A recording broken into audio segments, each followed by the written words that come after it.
The fluorescent lights of Pinnacle Financial's 32nd floor buzzed like angry wasps as Marcus Thompson pushed his worn cart down the marble corridor. At 2:47 a.m., the building belonged to him and the ghosts of yesterday's deals. His calloused hands gripped the mop handle with the same determination that had once held his infant daughter during those sleepless nights when formula was a luxury and hope was all he had left.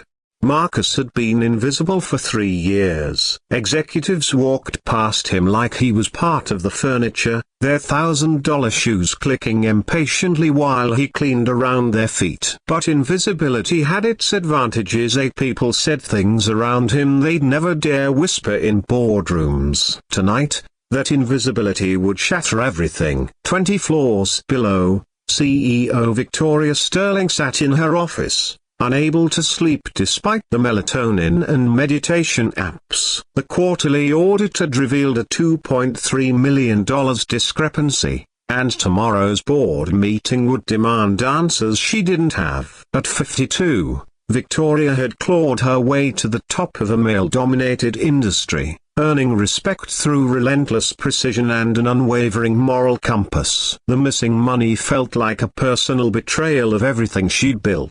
Her computer screen glowed with personnel files. Someone inside Pinnacle Financial was stealing, and the evidence pointed everywhere and nowhere. The company's reputation hung by a thread, and with it, the jobs of 800 employees who trusted her leadership. Marcus knew nothing of Victoria's sleepless night as he entered the 28th floor accounting department. His daughter Emma had a fever, and the clinic visit had cost him grocery money again. At 7 years old, she was already showing signs of her mother's brilliance as a mother who died in a car accident when Emma was barely 2. Leaving Marcus to navigate single parenthood with nothing but love and determination.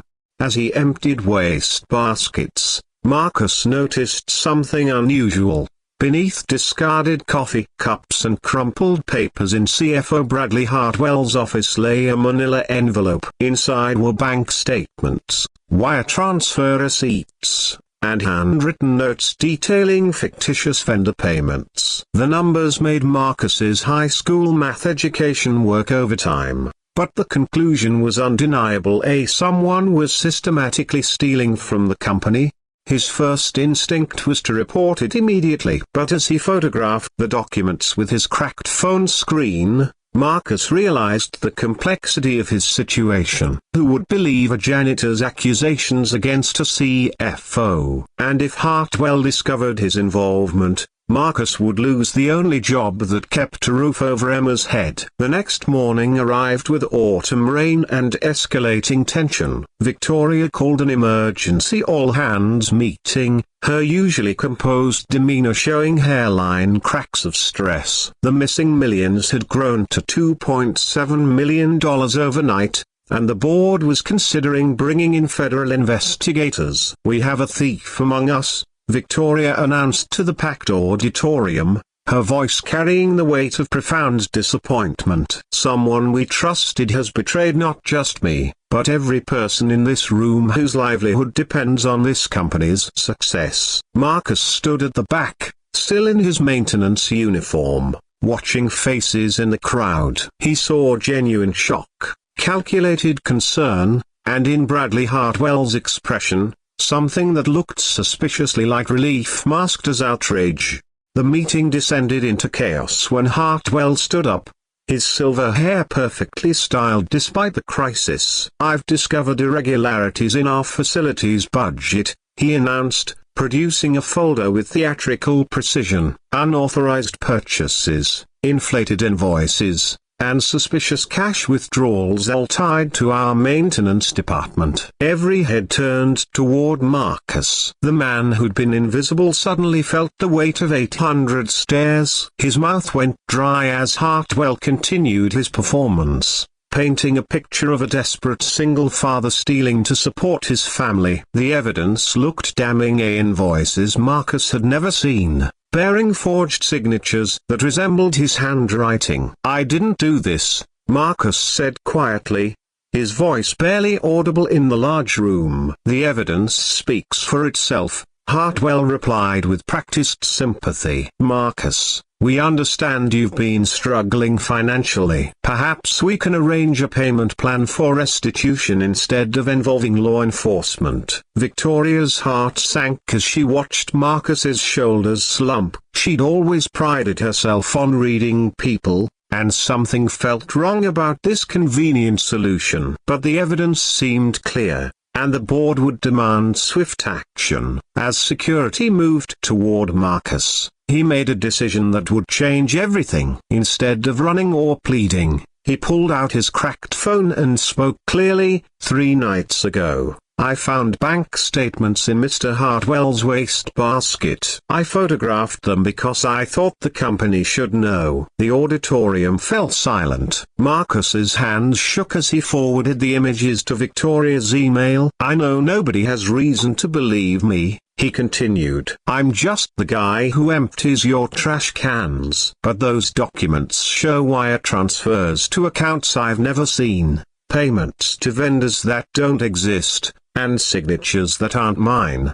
Hartwell's face flushed red. "This is desperate deflection from a court thief," he sputtered. "Why should we believe a janitor's accusations over documented evidence?" Victoria's phone buzzed with Marcus's email. As she opened the images, her expression changed. Years of financial oversight had trained her to spot irregularities, and these documents painted a clear picture of systematic embezzlement. The fictitious vendors, the offshore accounts, the carefully timed transactions. It was sophisticated enough to avoid detection but sloppy enough to leave traces.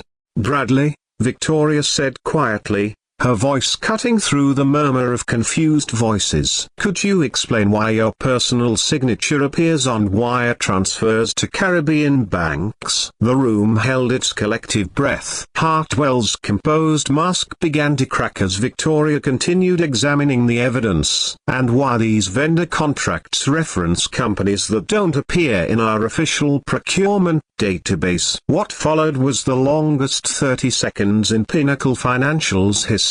Hartwell's lawyer-coached denials crumbled under the weight of digital evidence that Marcus's simple act of documentation had preserved. The man who'd built his reputation on financial precision had been undone by his own arrogance and a janitor's sense of right and wrong.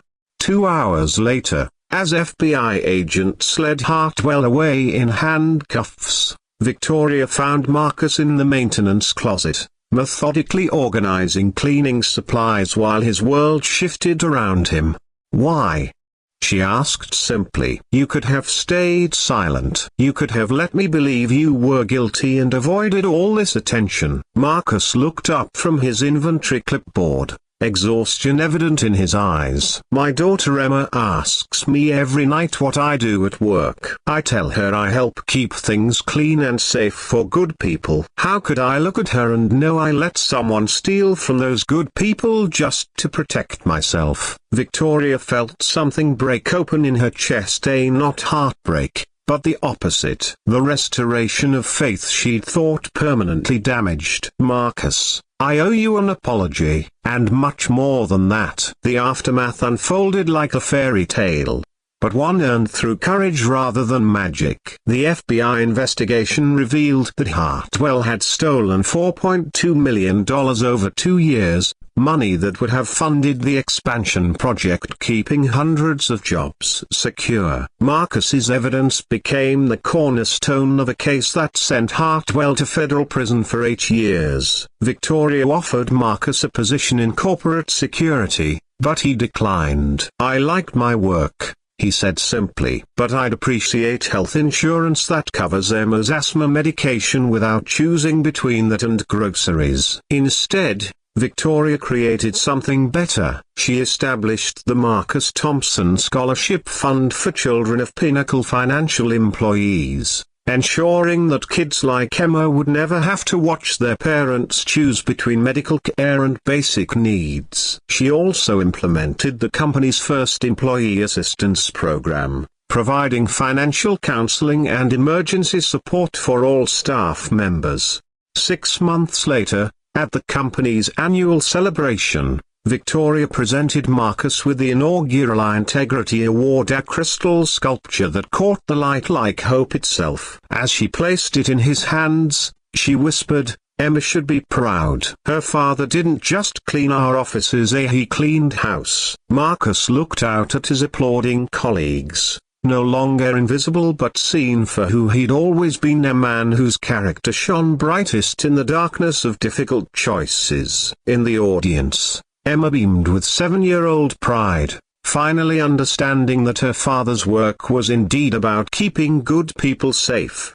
The missing millions were recovered, reputations were restored, and a company learned that integrity wasn't a luxury afforded only to those in corner offices. Sometimes the most important voices belong to those who speak the least, and the greatest courage comes from those who have the most to lose. In a world where headlines often showcase humanity's failures, Marcus Thompson reminded everyone that heroes don't always wear suits, sometimes they wear name tags and carry mop buckets, and they change everything by simply choosing to do what's right.